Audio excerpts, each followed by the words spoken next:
माझं चुकलो, आमचं चुकलं, खूप भ्रष्टाचार केलं, खूप लुबाडलं, याच्या पुढे करणार नाही.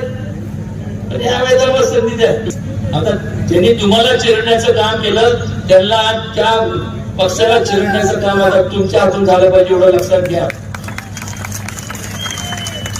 असं काय ना, आपण इथं जशा तसं म्हणून म्हणत नाही, पण ह्या लोकांची लायकी तरी लोकांसमोर जाऊन कुठल्या धोरणाने जाणार, काम न करता मला मत द्या आणि मग लोक म्हणतात नाही त्यांना सहानुभूती मिळते.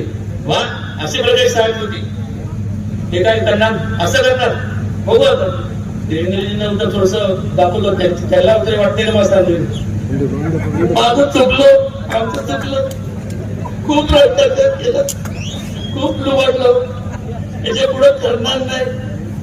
पण यावेळेला मला संधी द्या. तुम्ही देणार संधी, लाज वाटल्या पाहिजे, आले तर